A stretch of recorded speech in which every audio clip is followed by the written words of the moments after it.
안녕하십니까. 전하태 교수입니다. 이번 시간은 여러분들과 31번 문제부터 풀이를 하도록 하겠습니다. 자, 여러분들이 가지고 있는 교재 31번을 보도록 하십시오. 자, 수산화 소듐 20g을 물에 용해시켜 750ml로 제조했을 때 이 용액의 몰 농도를 계산하시오 돼 있어요. 자, 지금 질량이 몇 g이냐 하면 질량이 20g으로 주어졌어요. 그죠? 자, 질량이 20g이고 자, 그리고 우리가 부피가 750ml, 750ml는 0.75L가 되는 거죠.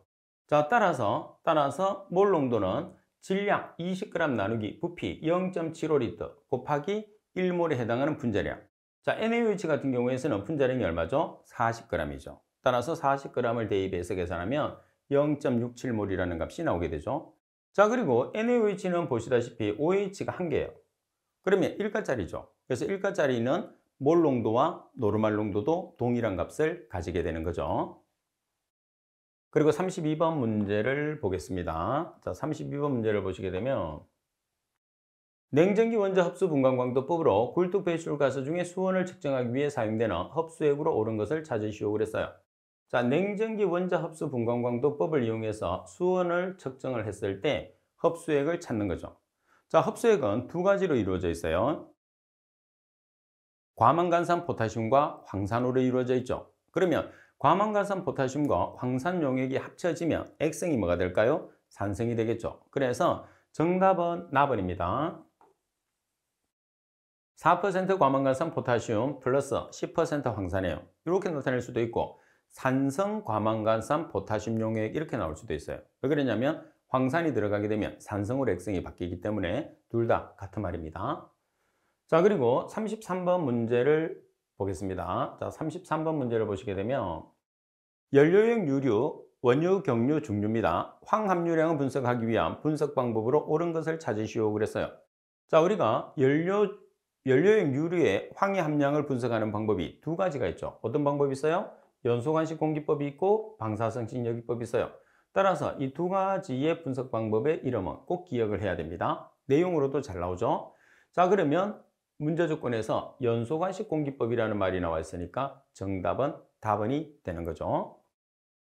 자, 그리고 34번 문제를 보겠습니다. 자, 34번에 보시게 되면 농도가 7%, H2O2 100ml가 이론상 흡수할 수 있는 아황산 가스의 양으로 옳은 것을 찾으시오 그랬어요. 자, 그러면 흡수를 한다는 것은 녹인다는 뜻입니다. 그죠? 그래서 H2O2에 SO2가 녹으면 뭐가 되는 거죠? H2SO4라는 황산이 되는 거예요. 따라서 H2O2의 분자량이 34입니다. 보시다시피. 따라서 34g일 때 아황산 가스량을 리터로 계산하라고 그랬으니까 22.4리터. 그리고 지금 여러분들이 7% W per V %라고 하면 V라는 것은 부피, W는 질량을 나타내죠. 그래서 실제로 이 값을 나타냈을 때 100분의 7을 나타내는데 분모는 V가 있으니까 밀리리터, 분자는 W가 있으니까 g을 표시하면 돼요. 그래서 100ml 분의 7g을 이야기합니다. 자, 여기에 몇 ml? 100ml. 따라서 SO2의 양을 계산할 수 있는 거죠. 따라서 X를 계산하면 4.61ml라는 값이 산출이 되는 거죠. 자, 그리고 35번 문제를 보겠습니다. 굴뚝에서 배출되는 배출가스 중에서 암모니아를 자외선 가스성 분광법으로 분석하기 위해서 사용되는 흡수액으로 옳은 것을 찾으시오 그랬어요. 자, 암모니아를 자외선 가스성 분광법이라는 인도 폐물법으로 분석했을 때 흡수액은 뭐가 되나요? 붕산용액이 되는 거죠. 자, 정답은 붕산용액인데 실제로 단서가 있으면 붕산용액이 아닐 때도 있어요. 어떤 경우냐면 산성가스가 없는 경우와 있는 경우 두 가지로 흡수액을 나타내거든요. 그래서 산성가스가 없는 경우에서는 일반적인 경우로서 붕산용액이 되고 반면에 산성가스가 존재하는 경우에서는 과산화수소가 흡수액이 되는 거죠. 그래서 두 가지를 기억하는데 주로 우리가 보통 이야기하는 것은 산성가스가 없는 경우에서 붕산용액을 이야기하는 게 되는 거죠. 자, 그리고 36번 문제를 보시게 되면 자, 36번입니다. 대교용 공정시험 기준상 원자 흡수 분광광도법에 대한 원리를 설명한 것으로 옳은 것을 찾으시오 그랬어요. 자, 원자 흡수 분광광도법의 원리를 나타내기 위해서는 자, 우리가 가장 아래쪽에 뭐가 있죠? 바닥 상태. 자, 바닥 상태가 기저 상태예요. 자, 그리고 위쪽에 들뜬 상태. 들뜬 상태가 여기 상태입니다. 자, 그러면 바닥 상태에서 여기 상태로 가기 위해서는 에너지를 우리가 흡수를 해야 돼. 자, 반면에 들뜬 상태에서 바닥 상태로 떨어질 때는 에너지가 방출이 되면 되는 거죠. 그래서 이 내용을 기준해서 답을 찾아내시면 됩니다. 자, 지금 기저 상태가 나와야 되겠죠. 기저 상태의 원자가 이원자 전기층을 이렇게 나와야 되겠죠. 그죠? 기저 상태의 원자가 이원자 전기층을 투과하는 특유빛의 파장을 흡수하는 현상. 자, 그러면 라번이 정답이 되는 거죠. 그래서 기저나 바닥 상태가 들어가야 됩니다. 자, 그리고 37번 문제를 보시게 되면 굴뚝 단면이 상하 동일 단면적으로 직사각형의 굴뚝의 직경 산출 방법으로 옳은 것을 찾으시오 그랬어요. 자, 그러면 우리가 환산직경이라는 것은 가로를 A라고 표현하고 B를 세로라고 표현을 하게 되면 환산직경이라는 것은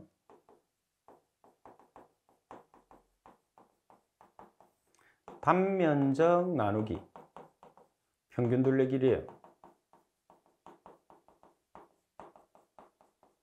그럼 단면적은 가로 곱하기 세로, 그리고 둘레길이라는 것은 AB, AB를 다 더해요. 그러면 A 플러스 B가 2개, 평균은 변의 길이로 나눠주는, 변이 몇 개? 4개. 따라서 정리하면 A 플러스 B분의 2AB가 되는 거죠. 자, 따라서 A 플러스 B분의 2AB로 되어 있는 식을 찾아내는 거죠. 자, 따라서 A 플러스 B분의 2AB, 나번이 정답이 되는 거예요. 그죠? 자, 그래서 답을 찾아내시면 되고요. 자, 그리고 38번 문제를 보겠습니다. 38번은 상당히 중요한 문제라고 계속 이야기를 했어요. 다음 중에서 환경 대기 중에 탄화수소 농도를 측정하기 위한 시험 방법과 가장 거리가 먼 것은? 자, 이 문제는 두 가지로 나옵니다. 첫 번째는 지금처럼 시험 방법에 해당하는 문제, 또 하나는 뭐냐면 주시험 방법을 찾는 문제, 두 개 중에 한 개로 나오게 되죠. 자, 그러면 총 탄화수소 측정법, 그리고 활성 탄화수소 측정법, 비메탄 탄화수소 측정법이죠. 그러면 정답은 나번. 자, 이 중에서 주시험 방법은 비메탄 탄화수소 측정법이 주시험 방법이 되는 거죠. 그래서 두 가지로 꼭 기억을 해 놓으셔야 됩니다. 자, 그리고 39번 문제를 보겠습니다. 대기오염 공정시험 기준상 굴뚝 배출가스 중에 일산화탄소의 분석 방법으로 가장 거리가 먼 것은? 자, 우리가 일산화탄소의 분석 방법이 세 가지가 있습니다. 그죠? 자, 전기화학식, 다른 말로 표현하면 정전이 전해법, 그리고 기체 크로마토그래피법, 비분산 제곱외선 분광분성법이 있죠. 따라서 나번은 해당 사항이 없죠. 정답은 나번. 자, 이 문제도 자주 나오는 편이죠. 자, 그리고 40번 문제를 보겠습니다. 배출가스 중에 황화수소를 자외선 가시성 분광법 4피리딘 카르복실산 피라졸론법으로 분석할 때 방해물질이 아닌 것을 찾으시오 그랬어요. 자, 방해물질은 두 종류가 있죠. 산화성 가스가 있고 환원성 가스가 있습니다. 자, 산화성 가스는 염소, 그리고 환원성 가스는 알데하이드, 황화수소, 이산화황이죠. 자, 따라서 염소 해당합니다. 황화수소 해당하죠. 그리고 알데하이드류 해당합니다. 그리고 철은 해당하지 않겠죠. 정답은 라번이 정답. 자, 그리고 41번으로 넘어가겠습니다. 자, 문제 41번에 보시게 되면 다음 보기가 설명하는 송풍기의 종류로 가장 적합한 것을 찾으시오 그랬어요. 자, 송풍기입니다. 타 기종에 비해서 대풍량이나 저정압 구조로서 설치 면적이 작다. 두 번째, 날개의 형상에 따라서 저속 운전으로 저소음 및 운전 상태가 정숙하다. 3월의 풍량 변동에 따른 풍압의 변화가 적다. 베인 댐퍼의 설치로 풍량 및 정압 조정에 용이해서 포지션에 따라서 정압 조정이 용이하다. 자, 지금 내용으로 여러분들이 봤을 때 연관을 지어야 되는데 지금 보면은 다익 송풍기가 정답이거든요. 그래서 다익이라는 게 뭐냐면 날개예요, 날개.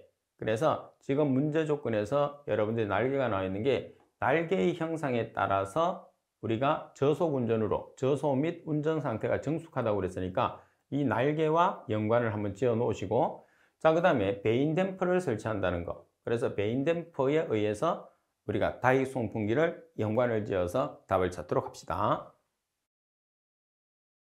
자, 그리고 42번 문제를 보겠습니다. 자, 42번 문제를 보시게 되면 염소 농도가 200ppm인 배출가스를 처리해서 15mg/s의 삼성으로 배출하고자 할 때 염소의 제거율은, 자, 염소의 제거율을 계산했을 때 지금 보시게 되면 기준치 농도가 나와 있고, 그죠? 15mg/s의 삼성, 그리고 배출 농도가 200ppm이 나와 있어요. 그러면 보통 우리가 기준치 농도의 단위를 그대로 두니까 배출 농도 200ppm을 mg/m의 삼성으로 전환을 하겠습니다. 그러면 ppm의 단위가 ml/s의 삼성이죠.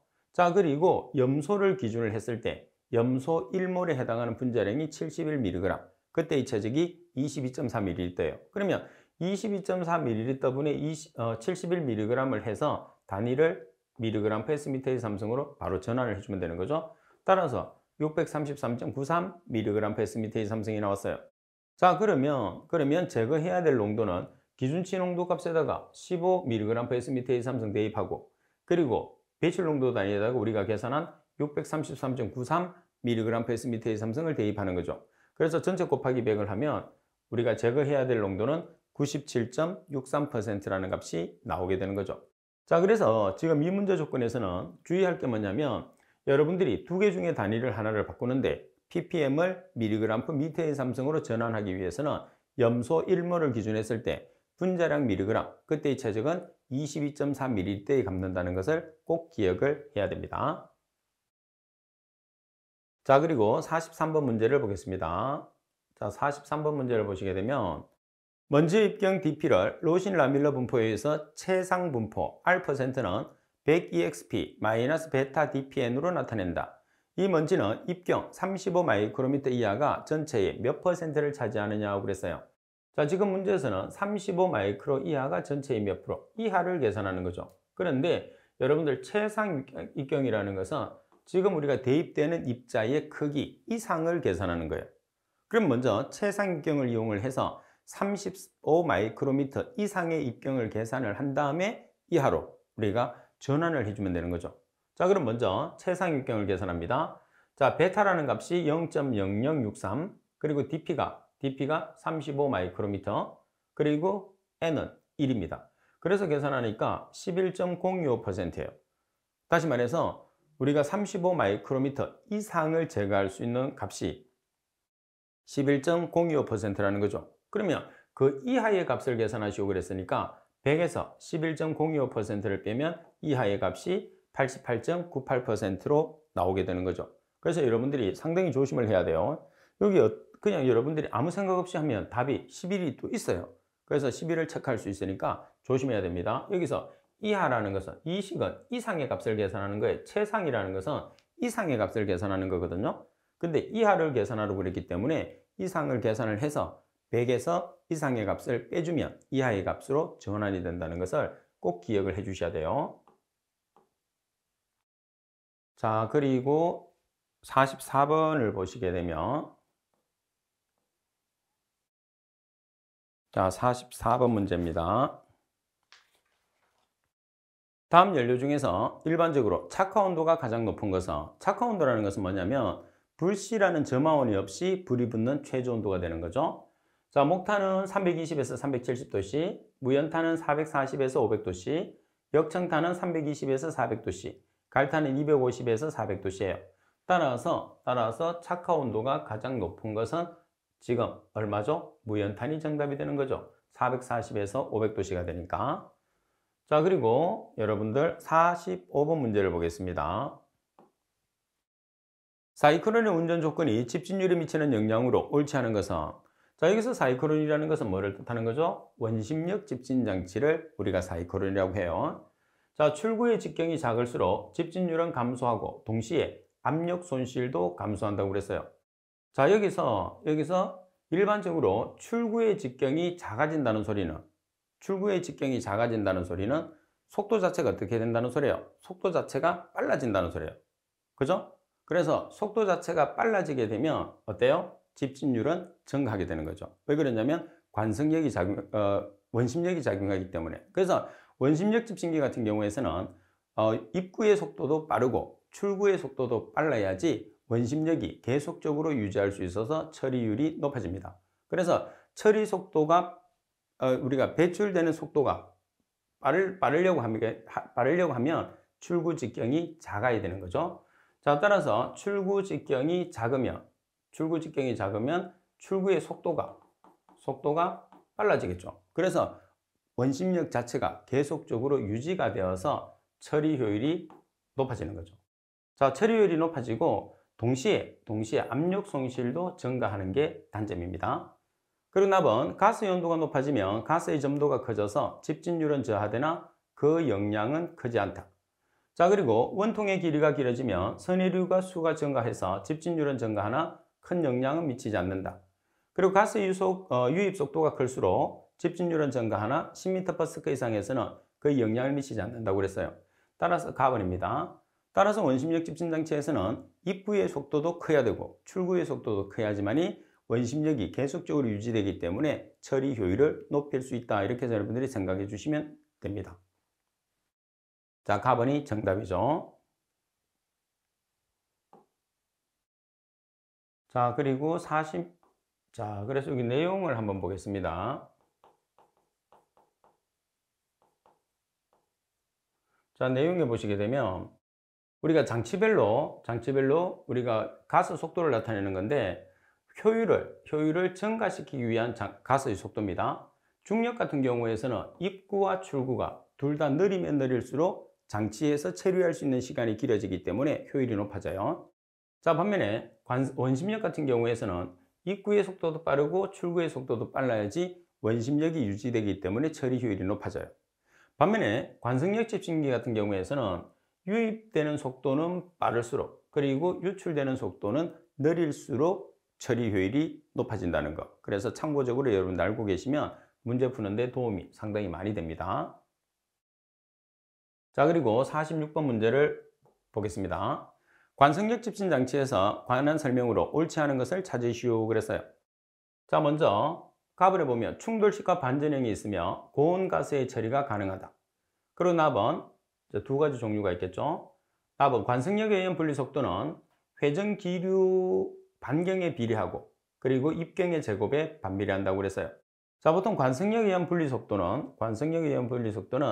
회전 기류 반경에 반비례하고 그리고 입경의 제곱에 비례하는 게 특징입니다.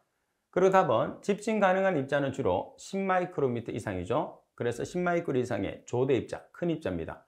그리고 집진율은 전반적으로 50에서 70%로 낮은 편이죠.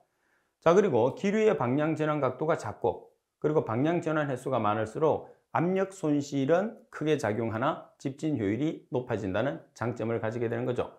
따라서 설명이 잘못된 것은 나번이 정답. 자, 그리고 47번 문제를 보시게 되면 중량 조성이 탄소가 85%, 수소가 15%인 액체 연료를 매시 100kg 연소한 후에 배출가스를 분석하였더니 분석치가 CO2가 12.5%, CO가 3%, 그리고 O2가 3.5%, N2가 81%였다. 이때 매 시간당 필요한 공기량을 계산하시오 그랬어요.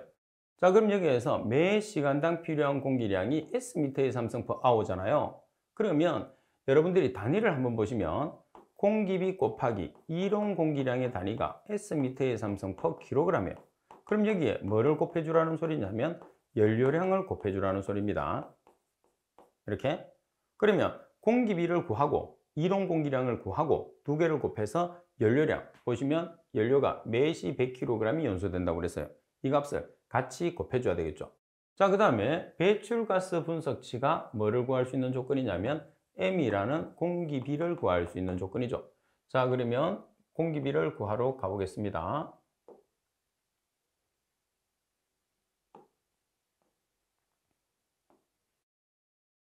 자, 공기비를 구합니다. 질소 퍼센트가 81%가 주어졌죠. O2는 3.5%, CO는 3%. 자, 따라서 공기비를 계산하면 1.1023이라는 공기비가 나왔어요. 자, 그 다음 원소분석법에서 이론 공기량 구하는 식은 8.89C 플러스 26.67 H-8분의 5 플러스 3.33S가 되는 거죠. 그러면 탄소 자리에 85%니까 0.85, 수소 자리에 15%니까 0.15, 산소 없으니까 생략, S 없으니까 생략. 따라서 계산하면 11.57 S/m3/kg이 나왔어요. 그러면 필요한 이론 공기량은 말씀드린 것처럼 공기비, 이론 공기량, 연료량을 곱하면 돼요. 따라서 공기비가 1.1023, 이론 공기량이 11.57 S/m3/kg, 그 다음 연료량이 100kg/h죠. 따라서 계산하면 실제 공기량은 1273.93 S/m3/h라는 값이 나오게 되죠. 그래서 처음에 여러분들이 공부할 때는 공식을 암기를 해서 공식에 대입해서 값을 한번 계산을 하면 차츰차츰 이런 문제 유형을 많이 익히게 되면 여러분들이 다른 문제도 마찬가지 쉽게 문제를 풀 수가 있습니다. 자, 그리고 48번 문제를 보도록 하겠습니다. 자, 48번 보시게 되면 입자성 물질에 대한 설명으로 옳지 않은 것을 찾으시오 그래서요. 자, 가번 입경이 작을수록 집진이 어렵다. 자, 입경이 작을수록 집진이 어렵습니다. 당연하죠. 단위 최적당 입자의 표면적은 입경이 작을수록 작아진다고 그랬어요. 단위 최적당 입자의 표면적은 입경이 작을수록 어때요? 커진다 이렇게 나와야 되겠죠. 왜 그러냐면 여기서 반비례 관계겠죠. 지금 보시면 비표면적은 직경의 어떤 관계? 직경의 반비례 관계. 그러니까 반비례 관계가 있어야 되니까 입경이 작을수록 표면적은 어떻게 돼요? 커져야 되겠죠. 따라서 틀렸습니다. 그리고 답은 입자는 반드시 구형만은 아니고 선형이나 부정형 등이 있다. 답안의 비중은 항상 일정한 값을 취하는 진비중과 입자의 집합 상태에 따라서 달라지는 겉보기 비중으로 구별할 수 있다. 그래서 입자의 비중은 진비중과 겉보기 비중 두 가지로 나눌 수가 있습니다. 따라서 정답은 나번이 정답이 되는 거죠. 자, 그리고 49번 문제를 보겠습니다. 자, 점도에 관한 설명으로 옳지 않은 것은, 자, 답은 기체 점도는 온도가 상승하면서 낮아지는 게 아니고 기체의 점도는 온도가 상승하면서 증가하죠. 자, 여러분들 여기서 팁에 보시게 되면 기체의 점도와 액체의 점도는 반대입니다. 자, 기체의 점도는 온도와 비례 관계가 있어요. 반면에 액체 점도는 온도와 반비례 관계가 있다는 거. 그러니까 기체 점도하고 액체 점도는 서로 반대의 성질을 가진다는 것을 꼭 기억을 해야 되고, 온도가 증가하면서 점도가 증가하는 것은 기체, 점도가 떨어지는 것은 액체라는 것도 같이 꼭 공부를 해 놓으셔야 됩니다. 그리고 점도는 유체 이동에 따라서 발생하는 일종의 뭐죠? 저항이죠. 그리고 액체인 경우에서는 분자 간의 응집력이 점도의 원인이다. 그리고 일반적으로 액체의 점도는 온도가 상승함에 따라서 점도는 어떻게 되죠? 낮아진다. 왜? 반비례 관계가 있기 때문에. 따라서 틀리게 된 설명은 가번이 정답이 되는 거죠. 자, 그리고 문제 50번을 보겠습니다. 세정식 집진장치 중에서 가압수식에 해당하는 것은 우리가 세정 집진장치는 세 가지로 분류합니다. 자, 먼저 유수식, 그 다음에 가압수식, 회전식 세 가지가 있어요. 그럼 유수식은 어떤 게 있느냐면 가스 선회형, 임펠러형, 로터형, 분수형이 있고, 가압수식은 벤츄리 스크래버, 분무탑, 제트 스크래버, 충전탑이 있고, 회전식은 타이젠 와셔, 임펄서 스크래버예요. 그러면 가압수식에 해당하는 것을 찾으시오 그러면 여기서 첫 번째 나와 있는 뭐가 정답이죠? 충전탑이 정답이 되는 거죠. 자, 그리고 51번 문제를 보겠습니다. 자, 51번에 보시면 아래표는 전기로에 부설된 백필터의 유입구 및 유출구의 가스량과 먼지 농도를 측정한 것이다. 먼지의 통과율로 옳은 것을 찾으시오 그랬어요. 자, 그럼 여러분들이 통과율을 계산하는데 유입구와 유출구가 있어요. 그죠? 그럼 통과율은 입구 농도분의 출구 농도에 입구는 입구 가스량, 출구는 출구 가스량. 그래서 효율과 통과율의 차이는 뭐죠? 1-를 하느냐, 1-를 하지 않느냐. 그래서 저거 효율을 계산했을 때는 1-, 통과율은 1-가 없어요. 그래서 입구의 농도가 지금 얼마로 그랬죠? 입구의 농도가 13.25, 출구는 1.24, 입구의 가스량은 11.4, 출구는 16.2, 단위는 동일합니다. 그죠? 그래서 100을 곱하면 13.30%라는 값이 나오겠죠. 자, 이 조건에서 효율을 계산하라 그러면 어떻게 하면 되죠? 통과율과 효율은 몇 퍼센트? 100%가 되니까 효율을 계산하시고 그러면 100에서 통과율 13.30%를 빼주시면 효율이라는 값이 나오게 되는 거죠. 그래서 별도로 우리가 공식을 이용해서 다시 구할 필요는 없어요. 자, 그리고 52번 문제를 보겠습니다. 다음 보기 중에서 설명하는 연소장치로 가장 적합한 것을 찾으시오. 그래서 연소장치입니다. 기체연료의 연소장치로서 천연가스와 같은 고발열량 연소를 연소시키는 데 사용을 한다. 여기서 연료를 연소시키는 데 되겠다. 그죠?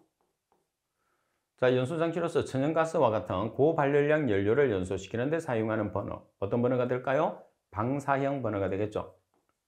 자, 이런 문제 같은 경우에서는 우리가 내용 자체를 기억을 해야 되겠죠. 기억을 안 하면은 문제를 맞출 수가 없어요. 그래서 기억을 해서 우리가 문제를 맞추는 형태가 되는 거죠. 자, 그리고 53번 문제를 보겠습니다. 자, 우리가 자주 나오는 계산하는 문제예요. 자, 53번. 저위 발열량이 5000kcal/sm의 삼성의 기체 연료 연소 시에 이론 연소 온도는, 자, 이론 연소 가스량은 20sm의 삼성 sm의 삼성, 연소 가스의 평균 점과 비율은 0.35kcal/sm의 삼성도 시, 기준 온도는 실온이 15도씨라고 돼 있어요. 그러면 이론 연소 온도는 공식을 먼저 기억을 하세요. 아주 중요한 거니까. 저위 발열량 나누기 가스량 곱하기 평균 정합 비율 플러스 기준 온도입니다.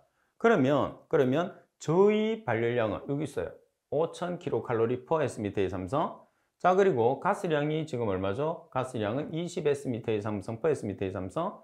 비열은 0.35kcal/sm의 삼성. 그리고 기준 온도는 실온 15도씨. 이렇게.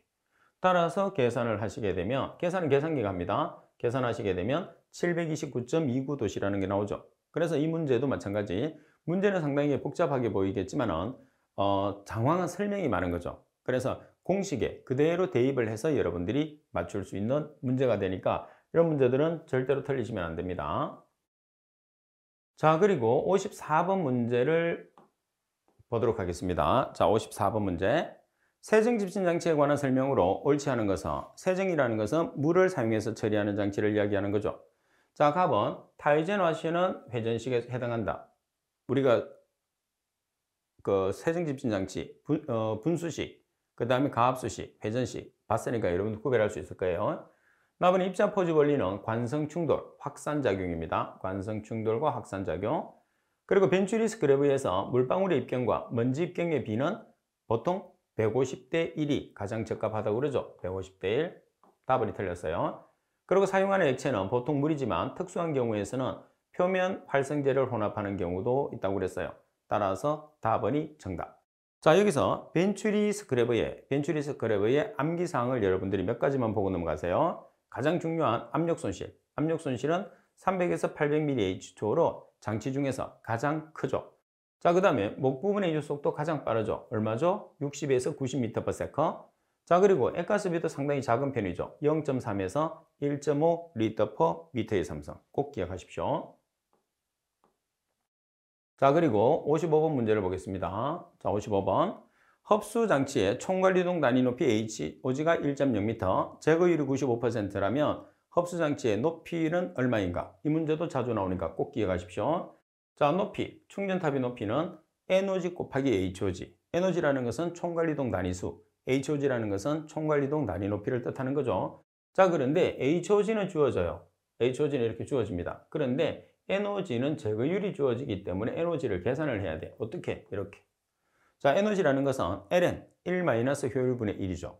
그래서 지금 문제 조건에서도 HOG가 1.0m로 주어졌어요.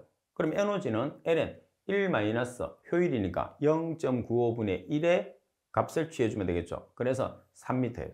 항상 여러분들이 55번은 항상 출제된다고 보고 여러분들이 준비를 해야 되는데 간단하게 나옵니다. 간단하게 나오는데 조심할 것은 HOG는 주어지는데 NOG는 항상 효율을 대입해서 여러분들이 직접 계산을 해야 된다는 게 가장 중요한 포인트입니다.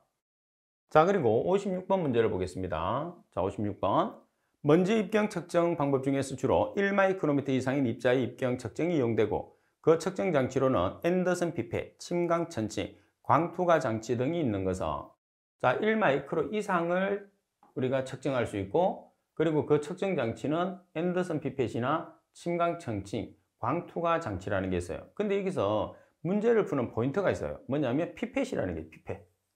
자, 피펫이라는 것은 어떤 물질을 측정하는 거죠? 액체. 그래서 보기 중에서 액체가 들어가 있는 것을 찾아서 정답을 찾으시면 됩니다. 아시겠죠? 자, 그리고 57번 문제를 볼게요. 연소 조절에 의한 질소산화물의 저감 대책으로 가장 거리가 먼 것은, 자, 질소산화물의 저감 대책은 공기적인 측면과 온도적인 측면을 항상 생각을 해야 돼요. 그죠? 그래서 공기가 많이 들어가고 온도가 높으면 질소산화물이 많이 발생하고, 온도가 낮고 공기가 적게 들어가게 되면 질소산화물도 적게 발생하는 거죠. 자, 따라서 과잉 공기량 크게 바로 정답이 나왔습니다. 그죠? 그 다음 2단 연소법을 사용한다. 배출가스를 재순환을 시킨다. 자, 그리고 연소용 공기의 예열 온도를 낮춘다. 그래서 온도적인 측면은 낮추고, 그리고 과잉 공기적인 측면은 줄이는. 그러니까 항상 여러분들이 저감법을 찾으시오 그러면 어떻게 발생했는지를 먼저 기억을 해야 돼요. 그런 다음에 저감법을 여러분들이 찾아주셔야 되는 거죠. 그래서 지금 질소산화물의 저감법 같은 경우에서는 여러분들이 보시다시피 시험에서 상당히 자주 출제되기 때문에 온도적인 측면과 그리고 공기적인 측면을 반드시 비교를 해 주셔야 됩니다. 자, 이번 시간 수업은 이것으로 마치도록 하겠습니다. 수고하셨습니다.